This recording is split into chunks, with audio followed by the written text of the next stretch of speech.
let us pray together. Let us all pray, bow our hands together, put our minds in the presence of God. In the name of the Father, the Son, and the Holy Spirit. Amen. Lord God, we are here again, gathered in your name to listen to your word. Teach us, O God, in the Holy Spirit, your teachings and doctrines, and give us the grace so that we can live it, and then share it to others, and grow by it, and be saved by your word. In Jesus' name, amen. And then the Father, Son, and Holy Spirit, amen. Good afternoon. Every Tuesday, if we have catechesis, I will leave you like Acts so we can read. You have to get a copy of this for Xerox. Kamu na lang sabot. Sa sa copy, hindi na ako ni Sister Lori. Not interested of the Xerox mo. So, you can review it at home. No? You can take it a file. So, after 1 year, you already have lots of readings na nakita na sa compilation kay later on the past sisters, with some friends interested. Now, our topic for this afternoon is about the sign of the Holy Cross. Ang timaan sa Santa Cruz. Or in other words, cross o pangros. Ano naman kita Katoliko? Moros. Manang ako pag ikahulugan ng mga Katoliko, ang cross. So we will use the Catechism of the Catholic Church and the Bible to know why the cross is very significant for us Catholics. In the Catechism of the Catholic Church, isa ito na yung piyanin. Wala pa no? Palit yung money. 617 up to 618, Catechism states, the Council of Trent emphasizes the unique character of Christ's sacrifice as the source of eternal salvation, quoting 2 Corinthians 5:14, and teaches that His most holy passion on the wood of the cross merited justification for us, quoting the Council of Trent in Singer 1529. And the Church venerates His cross as it sings, Hail, O Cross, our only hope. Quote, during Lent Holy Week evening prayer, in Exilia Regis. Sabot pa ito?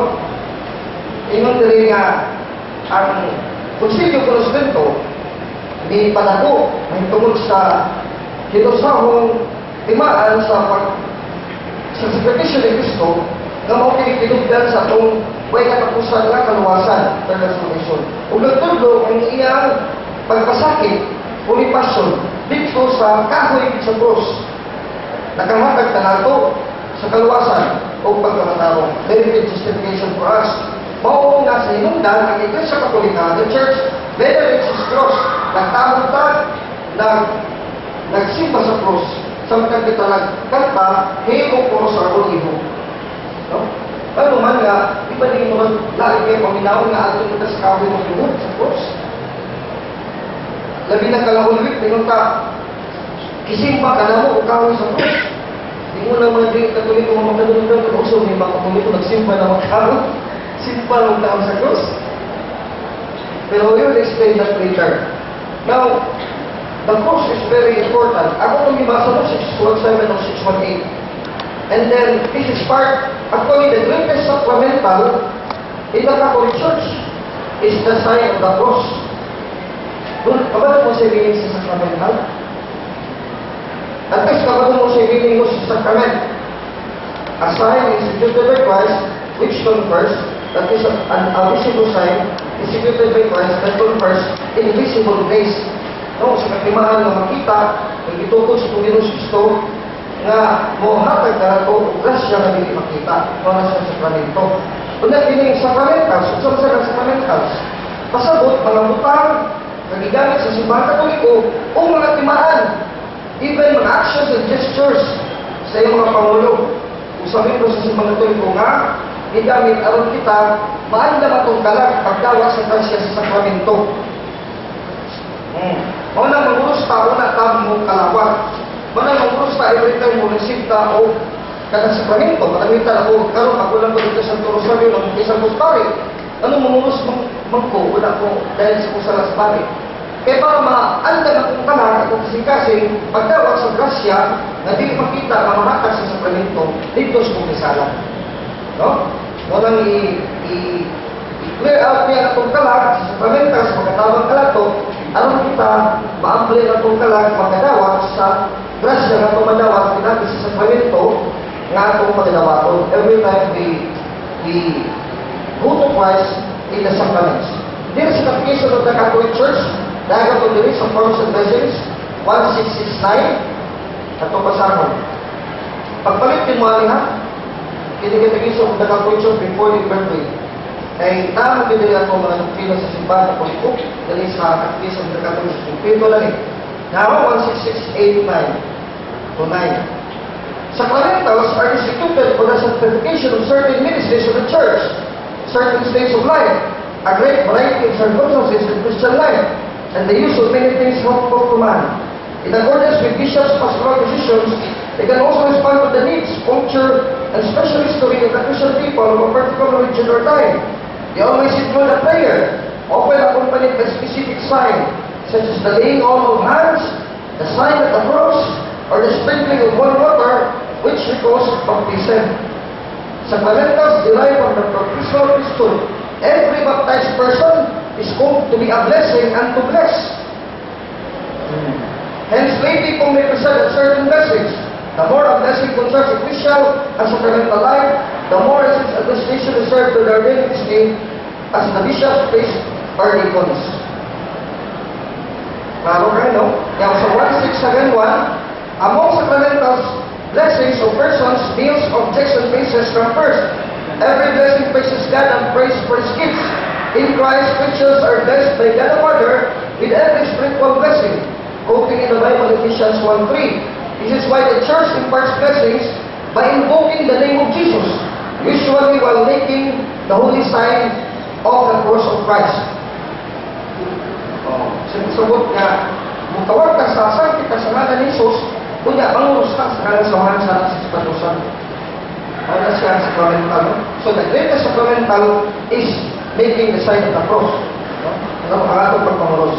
Now, the history of the sign of the cross goes back as early as the time of the Kamsaman.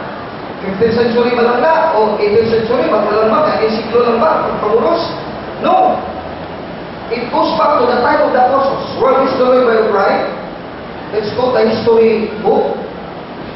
Ang kasaysayan nagturo sa atin na matanda na lumang gawain ang pagtanda ng krus at galing ito sa mga apostol mismo.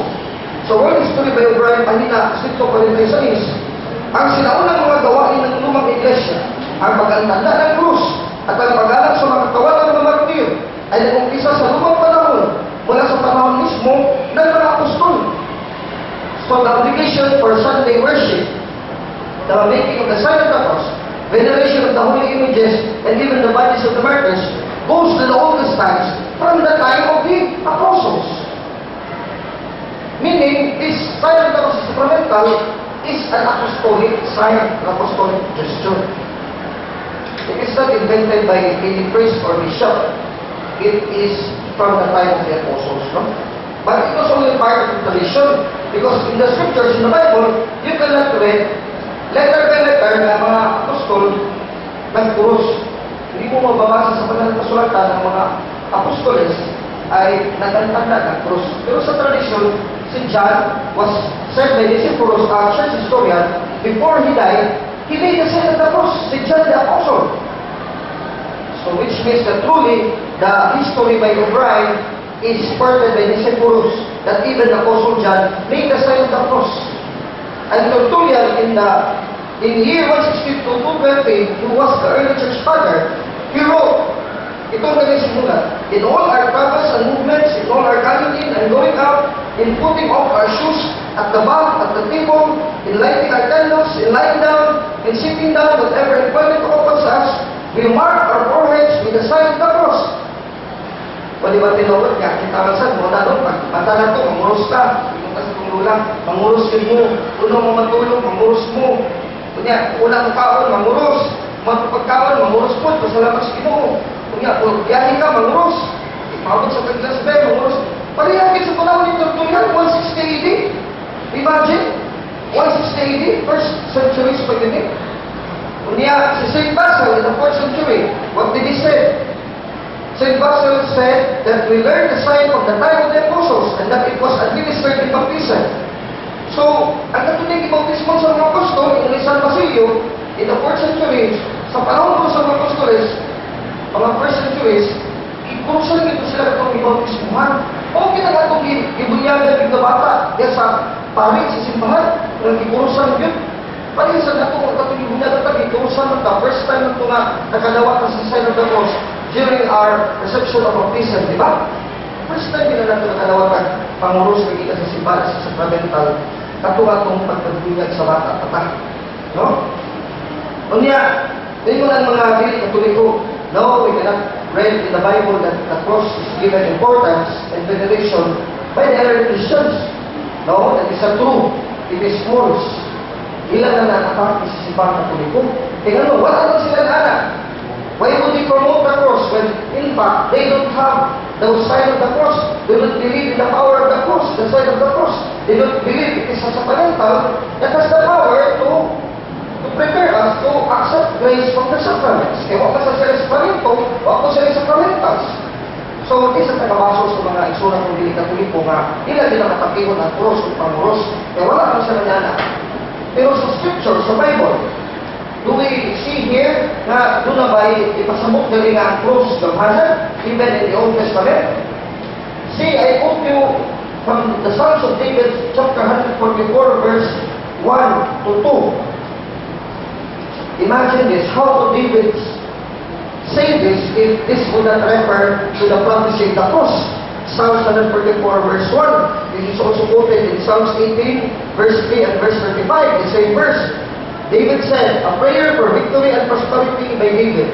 Blessed be the Lord, my rock, who brings my hands for battle, my fingers for war, my safeguard and my fortress, my stronghold, my deliverer, my shield in whom I trust, who subdues peoples under me. When you bless the name of the Lord, Father, Son, Holy Spirit, you use your fingers in your hand. It is ready for battle. Like a shield. O, yan ang urusan sa samahan. So, na, yan sa pagkasing-kasing, sana. Saan mo sa bukto? Sana na nga verse 2. Kung another verse, Psalms 18, verse 3 and 35. Another verse will be in Isaiah chapter 44. Another verse which also prophesies about the people of God using the sign of the cross in the time to come, in the establishment of the church by Jesus Christ. Isaiah kapitulo 44, verses 4 to 5. Listen to the word of God. It says, they shall spring up and lead the virgin like poplars beside the flowing waters. Verse 5. One shall say, I am the Lord's. Another shall be named after Jacob. And this one shall write on his hand, and on his head, the Lord's, and Israel shall be his surname. On his hand, he shall write the name of the Lord. Iyan ipatik ang ngalan sa Diyos, sa iyang ulo. Muang kung siya na, sakop siya sa katawan sa Diyos. O, ganun sa manalita mo, if that is a prophecy, isang hula ni Propeta Isaiah, dapat meron niyang katuparan. Hindi pwede magmula lang ang propeta, tapos walang katuparan. Kung hindi tayo katuloy ko lahat dito, walang katuparan yan sapagkat walang nagsasign of the cross, meaning we belong to Christ, we belong to God. Only the Catholic Church. Remember, Isaiah 44 verse 4 to 5. Now, in the New Testament, some scholars believe that even St. Paul signed himself with the sign of the cross every time he suffered the sufferings of being attacked by his enemies, of being maligned and being persecuted by the Jews and the Gentiles of the Romans. Nanunod siya sa St. Paul according to the Bible, Galatians 6:14 and 17. Galatia, Kapitulo 6, talatang 14, tama 17, no? Let us read here in the American Bible. St. Paul says, It is those who want to make a good appearance in the flesh who are trying to compel you to have yourselves circumcised, only that they may not be persecuted for the cross of Christ. The Christians were persecuted for the cross of Christ. Why? Because the cross of Christ symbolizes itself the person of Christ. Na-identify si Kristo kung siya timaan sa cross. Walang ginutos mga apostol, mga Kristiyanos, tungkol sa timaan sa cross, kaya walang timaan ni Kristo, na disipulo ka ni Kristo. No? So mga Christians are cross lovers. Di cross attackers. Ganyan rin. 14. But may never boast, except in other versions, especially the King James Version and the Protestant version, it says, I glory in the cross alone of Christ, through which the world has been crucified to me, and I to the world. Verse 17, from now on, let no one make troubles for me, for I bear the marks of Jesus on my body. I bear the marks of Jesus on my body. In other words, I sign the cross of Jesus on my body. Galatians 6:14, 12, 17. St. Paul uses the sign of the cross. Why? Because he is the disciple of Jesus Christ. What does the sign of the cross mean? Beyond the words themselves, the sign means many things. 6 meanings. First, it is the confession of faith. When you do the sign of the cross, with the Father, the Son, and the Holy Spirit, you have faith that you believe in God, the Holy Trinity, the Father, Son, and Holy Spirit. So it is itself a little creed. Munting credo ang pag-anda ng cross. It is confession of faith, meaning you profess your faith to yourself and to the world that you are a Christian and you believe in Christ as God. No? Yes, second, renewal of baptism. When we were baptized with the life of Christ here, Romans 6:3-6. And then we are also baptized through His death. We are also baptized and to share His resurrection, ang kabanhaw. So meaning, nga kung manguros ka, renewal baptism, nga kita na tao, nagkinabuhi sa mga Kristo, namatay siya, na sigurado di ka namatay, kita mo dumili sa kamatayan, sa mga paglutos, o sa mga soliran, mga problema sa pagkinabuhi. Kung hindi kami mamatay, ba't kita sa interview? Kunya, nito sa tagang mabanyo sa tadat ng Kristo. Munang renewal na sa baptismal vows, na mag-iulong ka sa Ginoo to life and to death, so that we can share worthy of the resurrection to come. Third, is a mark of discipleship. Imahan na kita mga sumusunod ni Kristo. Di ba sa Kristo na ngayon, Matthew 16:24, He who wants to be my disciple should follow me and carry his cross. Pwede na ito. Hindi ko gusto mo, musunod lang ko ni Kristo, magtuglangit, pero hindi ko gusto mo pasan sa kong cross. Para iba ng mga tao, hindi sila mag-antos sa Kristoanong kinabuhi, kaya ka nang binuutan ka, magpinarong ka, magpubi ka, di ka malimus sa tao, kuha ka lang Kristoanong, wala magpubi, ito makakot ka, pag-intun sa trabaho. Ano ba, nangawa ka lang manulis? Kaya naman, di kasi gusto mong pasan sa cross si Kristo. O na, mga Katoliko ba nila galing mo na? Kaya kung sila magdudui, sa bata pa lang sila, kung sa rin katikismo, mahito mo sa Santa Cruz, kung sa pagpanguros. Nakamukaroon yung balo na mamili, nasayad na mo sa inyong sa pagpanguros na disipulo ka ni Kristo. Ikaw pa, ang acceptance of suffering, na mudawat ka sa pag-altos, na atong pag-altos na yung kinabuya. Kaya di sa may Katoliko na din pag-altos. Bisan pag pinagadato mga Katoliko, bisan galing mga way ginukuha na dato, mag-altos mo galing. So whether you like it or not, you will suffer. The only thing different is that, na ibang tao, di mo kadawat sila kasakit. I-blame nila sa Diyos niya, pagpagpaguyag sila, hindi sila mutuman sa malawat sa Diyos, sa Ten Commandments. Pero kita Kristiyano, we are called to accept the suffering. Matawagin din natin sa mga pagpaulos. That is why every time we do the sign of the cross, meaning, idawat ato ang cross o atong mga suliran sa kinabuhi, pagsunod ng Kristo. 1 Peter chapter 2, verse 21-24. For this you have been told, because Christ also suffered for you, leaving an example that you should follow in His steps. He committed no sin and no deceit was found in His mouth. When He was insulted, He returned the insult. When He suffered, He did not threaten. Instead, He handed Himself over to the one who did it justly. He Himself bore our sins in His body upon the cross, so that free from sin we might live for righteousness. And by His wounds you have been healed. Oh, bago kayo, bago nang musunod ka, pag Kristo nga nita, kasakit ka sa mga kasakit sa cross. Kaya kitang tarang, di bukan sa Diyos na mamatay din. Hebrews 9:27. We will all grow old and we will die. No matter how young you are now, 20 years later, parihan at now. Kaya ako sa ulan, 20 years ako, parihan sa tuloy niyo. Nagkaroon, nagbulan, hindi ko. Nakita na yung picture, mga college picture na ito pag-graduate, dahil naging ako na. Sa tugsawang din na ako ng tao. So, ako din nagawa ko, no? Sa nakong pagpaulos. Ikalima, The cross is a defense against evil. Manamangurus na kayo pag-defense sa kanato, patok sa kautan, to protect us from evil. Kung nagdili na daw na maglakaw ka skip-skip, na mahadlok pa, kulbaan pa, namangurus ka. Sa gano'n sa mga sa suot guard, interview, mangurus ka. Kaya mahadlok ka kumumunto. Dili na kautan, kaya pangabot na sa mga evil spirits. Ano man, the cross is the power of God and the wisdom of God according to 1 Corinthians 1:18. 1 Corinto 1:18. Ingon din sa New American Bible, let us just read the American Bible. Ingon din sa Paul, the message of the cross is foolishness to those who are perishing. But to us who are being saved, it is the power of God. In verse 17, for Christ did not send me to baptize, but to preach the gospel, and not with the wisdom of human eloquence, so that the cross of Christ might not be emptied of its meaning and its power. Meaning the cross of Christ is powerful. It is a sign of salvation. Sa mga naman yung mga dalos ko, di ba naupon na lang, dukon na. So sa mga makalawa, pagkaluwas ka na ito, ano ka mahal mo? Manguros. Niya, huwag ka lang mo ba hindi sila manguros? Sa ito pwede nila abubo ng yawa. Ito pwede nila abubo ng yawa, kauban ka siyawa. Di ba nila abubo ng yawa? So amigo mo, kita, kung nang mahal ka na malupit na siyawa, manguros kita. Every time yung people are tempted, wala ka sulayan, no? Wala gitintal. Tintal ka nga, wala gani kay kawatong kwarta sa inyong soul.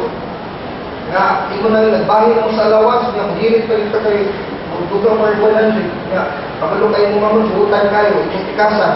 Manguros ka, para mawakit na siyawa. Kaya awa ka lang sul-sul ko din mo, nakuntanan, no? Ika-unom, and a victory over self-indulgence. Nga ang kaluwas o kadaugan, batok sa unod-unod nga panimuha. Galatians 5:24, Galatians chapter 5, verse 24 sa New American Bible. At ito ibasa ganyan ano, Galatians 6, verse 14, 12, and 17. Niyadiri po sa ulahan na naman, Galatians 5:24, ingon diri, that ako lang nasa ng Bible, para klaro. Ikini quotation mo muning nasa ng Catechesis 5:24. Ingon diri St. Paul, now those who belong to Christ Jesus have crucified their flesh with its passions and desires. They believe the Spirit, that is also follow the Spirit. Meaning, the flesh, the sins of the flesh are crucified symbolically to the cross with Jesus. Di ba si Kristo ginala kong sala? Ilan sa krus? Wala kita na masayo na. Kung dawa na ito si Kristo ka sa pagtuo, o pagtuman sa mga sugo, wala masakramento, kaduulong ka, ang nasa maktikar na ito, madawat na ito. Nagtuo ka lang ka ng sakramento, makakal ng grasa, madawat ng grasa, pinaagi sa pagtuo sa sakramento. O na sakramento, magrasa, madawat, kita na, pinugdan na sa krus. Ang ipaulali ko sa iyong dugo. No? Kanya, din sa Philippians 3:18, St. Paul laments that there are people who even in these times are already living a life of sin and are called enemies of the cross of Christ. Mga kaaway sa krus si Kristo, bumikan kay ilang pagkinabuhi, dautan kung sumpak sa mensahe sa krus si Kristo sa kaluwasan. For many, as I have often told you now, and not even in tears, conduct themselves as enemies of the cross of Christ. So doon na yung mga kaaway at krus si Kristo. Now, every time you do the Seven Lord Cross, you are a friend of Christ, and a believer of Christ, and a disciple of Christ, and a son of God, children of God. Kanya ka na mga tao magmahal sa krus. Sa ito pa, kaaway, kasi krus kayo, yung isaway at krus sa Katoliko. Kung nag-inom na ni St. Paul, Philippians 3:18, enemies of the cross of Christ. So, between the Catholic and not Catholic, makawala pa Kristo enemy sa cross ni Kristo. Kisa ito ang amigo ni Kristo. So, the sign of the cross. No? We are friends of Christ. Walang umakulong kasayin sa pagpanguros. It is a mark of discipleship. Again, confession of faith, renewal of sacrament of baptism, acceptance of suffering, defense against evil, and victory over self-indulgence. Minta, mga Katoliko ang babaran ng uros, kung ang Protestant nilimat. No, not all Protestant do not use the cross. There are many Protestants, especially the early Protestant na mga branches, katulad pa daw sa Reformation, in the 15th century, panahon ni Martin Luther, they still accept the sign of the cross. Don't you know that the Lutherans, Episcopalians, Methodists, and Presbyterians, they also make the sign of the cross during their liturgical celebrations. And even when they go to bed, Martin Luther recommends making the sign of the cross at bedtime and even first thing in the morning. Why the Catholics use the sign of the cross with holy water? Kapatid na rin, nagsipig at church. Natutulong kita mangurus, walang tubig, mana, ito sa na mangurus na yun. So may pasagot na using holy water to sign yourself is saying, pagsulti ko na ito, I am baptized Christian and I am authorized to participate in this sacrifice. Pasagot ka mangurus ka ng simbahan na usapok ka bautismado ng Kristiyano, anak sa Diyos, disipulo ni Kristo, o doon mo ikatumol, ang gulo ng ikatumol is anak sa Diyos, nga mo paambit, mo uban, o muduyo sa pag-ambit sa sakripisyo ni Kristo, yan sa misa. Kakanindol ko. Ikaduha, when you make the sign of the cross when you leave, kanang mubiya ka sa simbahan, you say that the Mass never ends. Your whole life is participating in Christ's sacrifice. Nga, pinigbiyan ko sa misa, di ko pasabot sa sister brothers, nga, ang misa, bilin lang ito sa simbahan sa pari.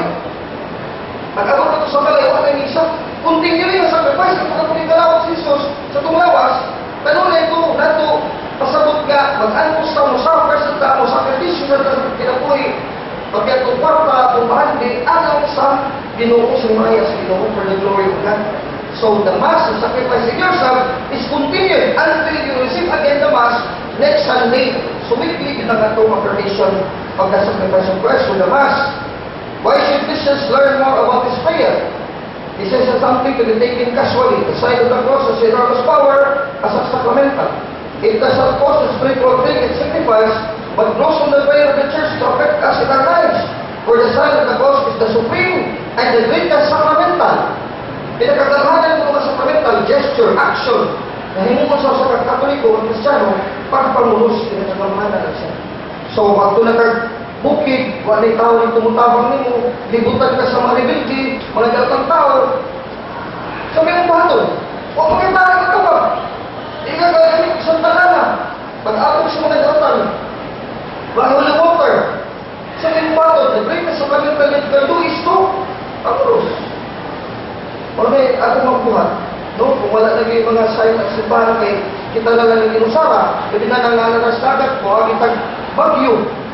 Bagyo na dito sa sakyanan sa barko, so na yung dagpan nito may pari o may simbahan, may kapilya, so mangurus ka.